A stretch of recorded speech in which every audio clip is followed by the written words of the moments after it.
8. Una buena exposición de ciertas dudas que pueden suscitarse respecto a la contemplación. Que la curiosidad del hombre, su saber y su natural inteligencia han de abandonarse en este trabajo, de la distinción entre los grados y las partes de la vida activa y contemplativa. Pero ahora me dices, ¿cómo he de juzgar estas ideas que actúan sobre mí cuando rezo? ¿Son buenas o malas? Y si son malas, me extraña mucho porque despiertan grandemente mi devoción. A veces son un alivio real e incluso me hacen llorar de pena ante la pasión de Cristo o de mis propios pecados. Por otras razones también estoy inclinado a creer que estas santas meditaciones me hacen un gran bien. Por eso, si no son malas sino positivamente buenas, no comprendo por qué me aconsejas que las deje debajo de una nube del olvido. Las preguntas que me haces son muy buenas y trataré de responderlas lo mejor que pueda. ¿Quieres conocer en primer lugar qué clase de pensamientos son, ya que parecen ser tan útiles? A esto respondo, son las ideas claras de tu inteligencia natural que la razón concibe en tu mente. A lo de si son buenas o malas, insistiré en que son siempre buenas en sí mismas, ya que tu inteligencia es un reflejo de la inteligencia divina. Son buenas, ciertamente, cuando con la gracia de Dios te ayudan a comprender tus pecados, la pasión de Cristo, la bondad de Dios o las maravillas que obra a través de la creación. Nada de extraño si estas reflexiones arraigan tu devoción. Pero son malas cuando, hinchadas por el orgullo, la curiosidad intelectual y el egoísmo, corrompen tu mente. Pues entonces has dejado a un lado la mente humilde de un sabio, de un maestro en teología y ascética, para ser como esos sabios orgullosos del demonio, expertos en vanidades y mentiras. Lo digo como una advertencia para todos. La inteligencia natural se inclina al mal siempre que se llena de orgullo y de curiosidad innecesaria sobre negocios mundanos y vanidades humanas, o cuando egoístamente anhela las dignidades mundanas, la riqueza, los placeres vanos o la vanidad. Me preguntas ahora si estos pensamientos no solo son buenos en sí mismos, sino que además pueden usarse para bien. ¿Por qué los debo dejar bajo una nube de olvido? Responder a esto precisa cierta explicación. Comenzaré diciendo que en la Iglesia hay dos clases o formas de vida, la activa y la contemplativa. La vida activa es inferior y la contemplativa superior. Dentro de la vida activa hay también dos grados, uno bajo y otro más alto. Pero estas dos vidas son tan complementarias que si bien son totalmente diferentes entre sí, ninguna de las dos puede existir independientemente de la otra, pues el grado superior de la vida activa se introduce en el grado inferior de la contemplativa, de manera que por activa que sea una persona, es también al mismo tiempo parcialmente contemplativa. Y cuando el hombre es tan contemplativo como puede ser en esta vida, en cierta medida sigue siendo activo. La vida activa es de tal naturaleza que comienza y termina en la tierra. La contemplativa, sin embargo, puede ciertamente comenzar en la tierra, pero continuará sin fin en la eternidad. Y ello porque la vida contemplativa es la parte de María que no le será quitada.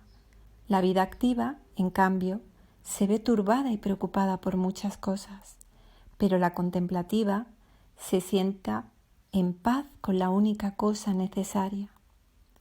En el grado inferior de la vida activa, la persona hace bien ocupándose en buenas acciones y obras de misericordia.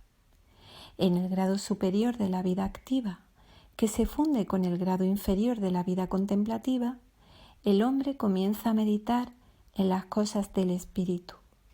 Ahora es cuando debe ponderar con lágrimas la maldad del hombre, hasta adentrarse en la pasión de Cristo y los sufrimientos de sus santos con ternura y compasión. es ahora también cuando crece en el aprecio de la bondad de Dios y de sus dones, y comienza a alabarle y darle gracias por las maravillosas maneras con que actúa en su creación. Pero en el grado más alto de la contemplación, tal como la conocemos en esta vida, todo es oscuridad y una nube del no saber. Aquí uno se vuelve a Dios con deseo amoroso de solo Él mismo y permanece en la ciega conciencia de su desnudo ser. Las actividades del grado inferior de la vida activa dejan gran parte del potencial humano natural del hombre sin explotar. En esta etapa vive, como si dijéramos, fuera de sí mismo o por debajo de sí mismo. A medida que avanza hacia el grado superior de la vida activa, que se funde con el grado inferior de la vida contemplativa, se va haciendo más interior, viviendo más desde las profundidades de sí mismo y haciéndose más verdaderamente humano. Pero en el grado superior de la vida contemplativa se trasciende a sí mismo porque consigue por la gracia lo que por naturaleza está por encima de él, pues ahora se encuentra unido a Dios espiritualmente en una comunión de amor y de deseo. La experiencia enseña que es necesario dejar a un lado por un tiempo las obras del grado inferior de la vida activa, a fin de adentrarse en el grado superior de la vida activa, que, como dijimos, se funde en el grado inferior de la vida contemplativa. De la misma manera, llega un momento en que es necesario dar de lado estas obras también a fin de avanzar hacia el grado superior de la vida contemplativa. Y así como es error que una persona que se sienta a meditar piense en las cosas que ha hecho o que hará sin mirar si son buenas y dignas en sí misma, de la misma manera, no está bien que una persona que debiera estar ocupada en la obra de la contemplación, en la oscuridad de la nube del no saber, deje que las ideas sobre Dios, sus dones maravillosos, su bondad o sus obras le distraigan de la atención a Dios mismo. Es esta una cuestión distinta del hecho de que se trate de pensamientos buenos que reportan confort y gozo. No tienen lugar aquí. Por ello te apremio a que deseches todo pensamiento sabio o sutil, por santo o valioso que sea. Cúbrelo con la espesa nube del olvido, porque en esta vida solo el amor puede alcanzar a Dios, tal cual es en sí mismo, nunca el conocimiento. Mientras vivimos en estos cuerpos mortales, la agudeza de nuestro entendimiento permanece embotada por limitaciones materiales, siempre que trata con las realidades espirituales y más especialmente con Dios. Nuestro razonamiento, pues, no es jamás puro pensamiento, y sin la asistencia de la misericordia divina nos llevaría muy pronto al error. 9. Que los pensamientos más sublimes son más obstáculo que ayuda durante el tiempo de la oración contemplativa. Así, pues, has de rechazar toda conceptualización clara tan pronto como surja, ya que surgirá inevitablemente durante la actividad ciega del amor contemplativo. Si no las vences, ellas ciertamente te dominarán a ti, pues cuando más deseas estar solo con Dios, más se deslizarán a tu mente con tal cautela que sólo una constante vigilancia las podrá detectar. Puedes estar seguro de que si estás ocupado con algo inferior a Dios, lo colocas por encima de ti mientras piensas en ello y creas una barrera entre ti y Dios. Has de rechazar, por tanto, con firmeza todas las ideas claras, por piadosas o placenteras que sean. Créeme lo que te digo. Un amoroso y ciego deseo hacia Dios solo es más valioso en sí mismo, más grato a Dios y a los santos, más provechoso a tu crecimiento y de más ayuda a tus amigos, tanto vivos como difuntos, que cualquier otra cosa que pudieras hacer. Y resulta mayor bendición para ti experimentar el movimiento interior de este amor dentro de la oscuridad de la nube del no saber, que contemplar a los ángeles y santos u oír el regocijo y la melodía de su fiesta en el cielo. ¿Te sorprende esto? Se debe solamente a que no lo has experimentado por ti mismo. Pero cuando lo experimentes, como creo firmemente que lo harás con la gracia de Dios, entonces podrás entenderlo. Por supuesto que en esta vida es imposible ver y poseer plenamente a Dios, pero con su gracia y a su tiempo es posible gustar algo de Él tal como es en sí mismo. Así, pues, entra en esta nube con una gran ansia de Él, que más bien, diría yo, deja que Dios despierte en ti esta ansia y arrójate a Él en esta nube, mientras con la ayuda de su gracia te esfuerzas por olvidar todo lo demás. Recuerda que si las ideas claras que surgen sin querer y que tú rechazas pueden molestarte y apartarte del Señor, privándote de la experiencia de su amor, mucho más lo harán aquellas que tú cultivas voluntariamente. Y si el pensamiento de un santo particular o de alguna realidad puramente espiritual crea un obstáculo a esta actividad, cuánto más el pensamiento del hombre mortal o de cualquier otro interés material o mundano. No digo que estos pensamientos deliberados o indeliberados sean malos en sí mismos. Dios me libre de que me entiendas mal. No, lo que he querido decir es que son un obstáculo más que una ayuda. Pues si buscas de verdad a Dios solo, nunca encontrarás descanso ni contento en algo inferior a Dios. 10.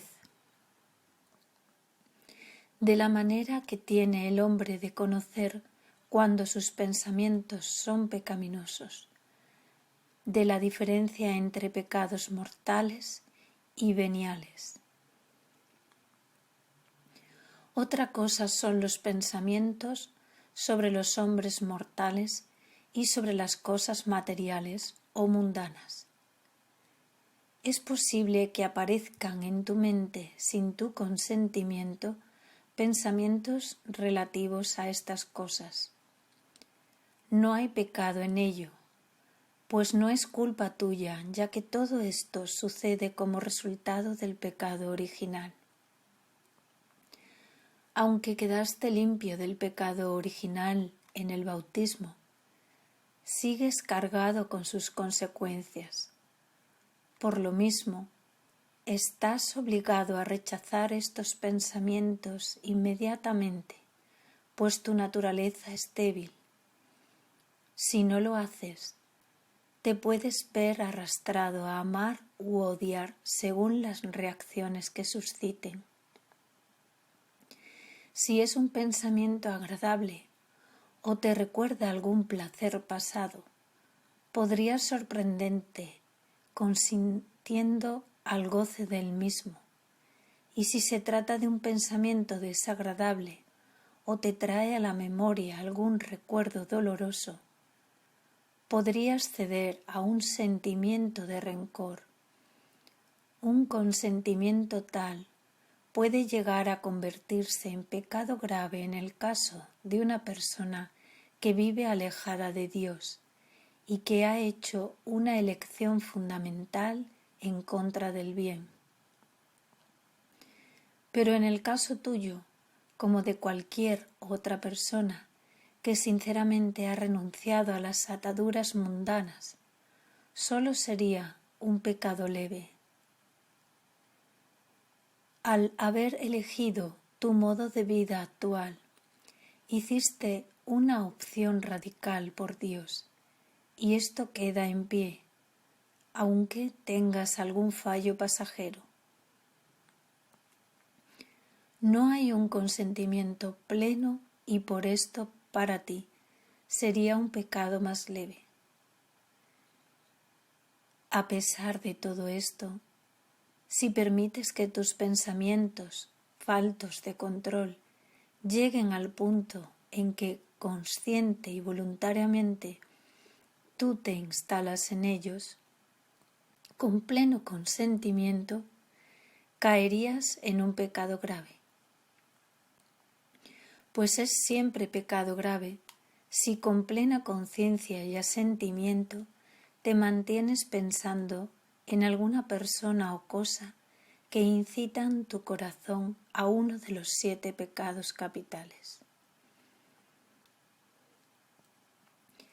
Si le das vueltas a alguna injusticia pasada o presente, pronto te torturarán deseos de venganza e ira, y la ira es pecado. Si engendras desprecio profundo por otra persona y una especie de odio lleno de rencor y de juicios prematuros, has sucumbido a la envidia. Si cedes a la comodidad y a la desgana de hacer el bien, esto se llama pereza. Si el pensamiento que te viene o suscitas está cargado de engreimiento y te hace presumir de tu honor, inteligencia, los dones recibidos de la gracia, de tu estado social, tus talentos o tu belleza, y si voluntariamente te regocijas en ello, estás cayendo en el pecado del orgullo. Si se trata de un pensamiento referido a cosas materiales, es decir, bienestar, posesiones u otros bienes terrenales que la gente se afana en conseguir y llamar suyos, y si te mantienes en este pensamiento suscitando el deseo, esto es codicia. Si sucumbes al deseo desordenado de comidas y bebidas refinadas o en cualquier otro de los goces del gusto, el pecado se llama gula. Y finalmente, el deseo ilícito del goce carnal o de las caricias y los halagos de otros, esto se llama lujuria.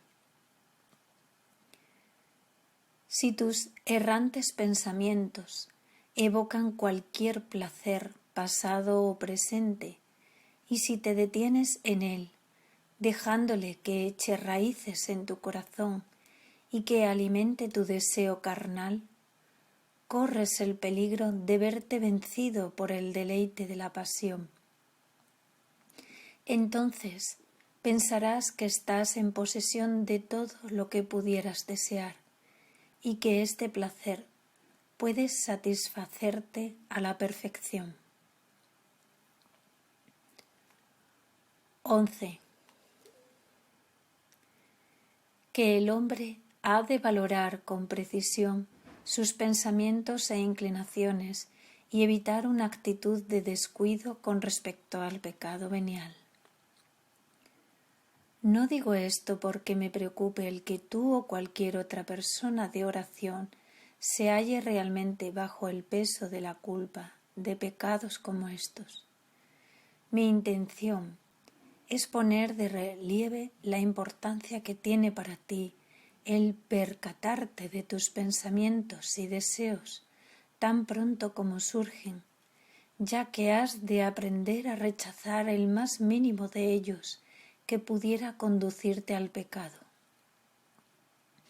Te prevengo que una persona que no vigila y controla sus pensamientos, aun cuando no sean pecaminosos en sus primeros movimientos, terminará por no dar importancia a los pecados leves. Es imposible evitar todas las faltas y caídas en esta vida, pero la falta de cuidado en torno a pequeños pecados deliberados es algo intolerable para quien busca verdaderamente la perfección, pues normalmente la negligencia en los pecados leves abre la puerta a la probabilidad del pecado mortal. 12. Que en la contemplación queda destruido el pecado y se fomenta toda clase de bien. Así pues, para mantenerte firme y evitar las trampas, mantente la senda en que estás. Deja que tu incesante deseo golpee la nube del no saber que se interpone entre ti y tu Dios. Penetra esa nube con el agudo dardo de tu amor. Rechaza el pensamiento de todo lo que sea inferior a Dios. Y no dejes esta obra por nada. La misma obra contemplativa del amor llegará a curarte de todas las raíces del pecado. Ayuna cuando quieras. Mantente en vigilancia hasta bien entrada la noche. Levántate antes de la aurora. Disciplina tu cuerpo y, si te es permitido, que no lo es, sácate los ojos, arráncate la lengua, tapa tus oídos y nariz y prescinde de tus miembros. Sí, castiga tu cuerpo con toda clase de disciplina y seguirás sin conseguir nada. El deseo y la tendencia hacia el pecado permanecerían en tu corazón. Todavía más, si lloraras en perpetuo llanto tus pecados y la pasión de Cristo, y ponderaras incesantemente los goces del cielo, ¿crees que te haría algún bien? Mucho bien, no me cabe la menor duda. Estoy seguro de que aprovecharías y crecerías en la gracia, pero en comparación con el ciego impulso del amor, todo esto es muy poco,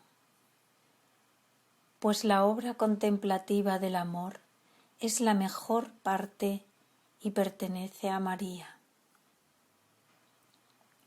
Es totalmente completa en sí misma, mientras que todas las demás disciplinas y ejercicios son de poco valor sin ella. La obra del amor no sólo cura las raíces del pecado, sino que fomenta la bondad práctica. Cuando es auténtica, verás que eres sensible a toda necesidad y que respondes con una generosidad desprovista de toda intención egoísta. Todo lo que trates de hacer sin este amor será ciertamente imperfecto, pues es seguro que se echará a perder por ulteriores motivos. La bondad auténtica se manifiesta en una manera habitual de obrar bien y de responder adecuadamente en cada situación según se presenta. Está movida siempre por el deseo de agradar a Dios. Solo Él es la fuente pura de todo bien. Y si alguna persona se ve motivada por algo distinto de Dios, aun cuando Dios sea el primero, entonces su virtud es imperfecta. Esto es evidente en el caso de dos virtudes en particular, la humildad y el amor fraterno. Quien adquiere estos dos hábitos y actitudes no necesita otros, pues en ellos poseerá todos los demás.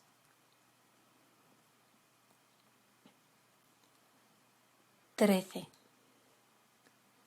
De la naturaleza de la humildad, cuándo es perfecta y cuándo es imperfecta. Consideremos, pues, la virtud de la humildad de forma que puedas entender por qué es perfecta cuando Dios solo es su fuente y por qué es imperfecta cuando surge de otra fuente aun cuando Dios pudiera ser la principal. Trataré de explicar primero lo que es la humildad en sí misma y después será más fácil captar la diferencia. Un hombre es humilde cuando permanece en la verdad con un conocimiento y apreciación de sí mismo tal cual es. Y de hecho, cualquiera que se vea y experimente tal como real y verdaderamente es, no tendrá dificultad alguna en ser humilde, pues dos cosas le aparecerán muy claras. En primer lugar, verá claramente la degradación, miseria y flaqueza de la condición humana, fruto del pecado original. De estos efectos del pecado original, el hombre nunca se verá totalmente libre en esta vida, por santo que llegue a ser. En segundo lugar, tendrá que reconocer la bondad trascendente de Dios tal como es en sí mismo y en su rebosante y superabundante amor hacia el hombre. Ante tan gran bondad y amor, la naturaleza tiembla, los sabios tartamudean como locos, y los ángeles y santos quedan cegados por su gloria. Tan abrumadora es la revelación de la naturaleza de Dios, que si su poder no los sostuviera, no me atrevo a pensar qué sucedería.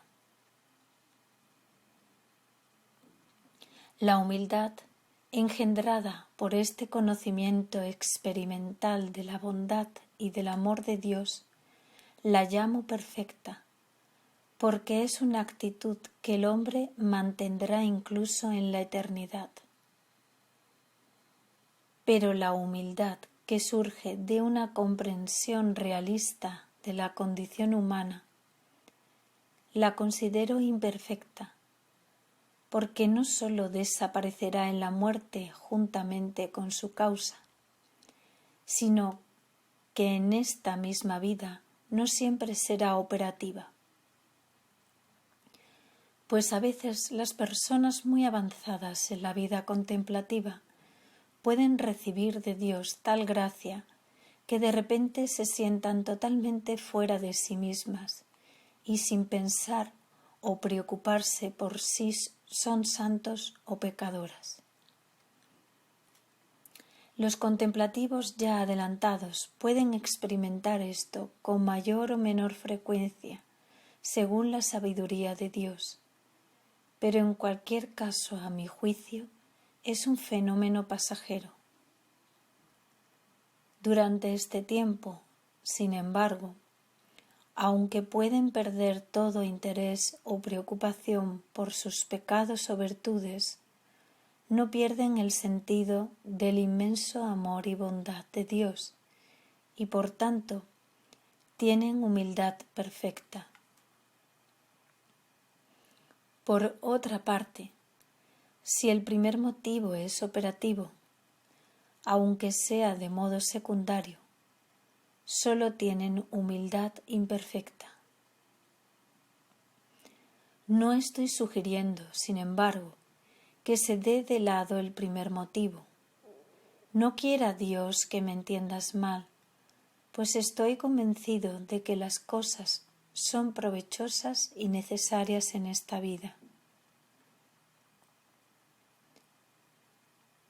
14. Que en esta vida la humildad imperfecta ha de preceder a la perfecta.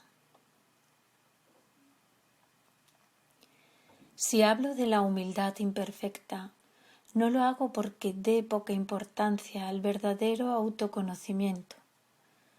Aunque se juntaran todos los ángeles y santos del cielo con todos los miembros de la Iglesia en la tierra, situados en todos los grados de la santidad cristiana, y rogaron por mi crecimiento en la humildad, estoy cierto que no me aprovecharía tanto ni me llevaría tan rápido a la perfección de esta virtud como un poco de autoconocimiento.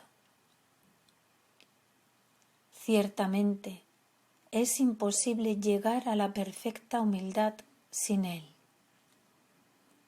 Por tanto, no huyas del sudor y de la fatiga que supone el conseguir un verdadero autoconocimiento, pues estoy seguro de que cuando lo hayas adquirido llegarás muy pronto al conocimiento experiencial de la bondad y del amor de Dios.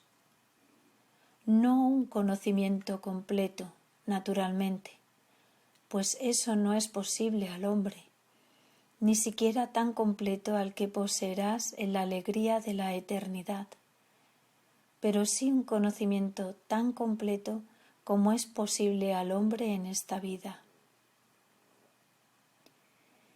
Mi propósito, al explicar los dos tipos de humildad, no es ponerte en seguimiento de la perfecta con desprecio de la imperfecta. No, y confío en que nunca harás esto. Mi intención es simplemente ayudarte a apreciar la excelsa dignidad de la obra contemplativa del amor, en comparación con cualquier otra posible con la ayuda de la gracia. Pues el amor secreto de un corazón puro que presiona sobre esa nube oscura del no saber que está entre ti y tu Dios, de una manera oculta pero cierta, incluye en sí misma la perfecta humildad sin ayuda de ideas concretas o claras. Quería además que apreciaras la excelencia de la humildad perfecta de forma que la mantuvieras ante tu corazón como un acicate a tu amor. Esto es importante para nosotros dos. Y finalmente me he esforzado por explicar todo esto, porque creo que un conocimiento pleno sobre la perfecta humildad por sí mismo te hará más humilde. Pues pienso a menudo que la ignorancia de los dos grados de humildad ocasiona una buena dosis de orgullo. Es muy posible que un poco de gusto de lo que he llamado humildad imperfecta pudiera llevarte a creer que ya eres humilde a la perfección. Te engañarías a ti mismo y lo que es más, habrías caído en el fétido cieno de la presunción. Esfuérzate, pues, por conseguir esta virtud en toda su perfección. Cuando una persona la experimenta, no pecará ni entonces ni durante mucho tiempo.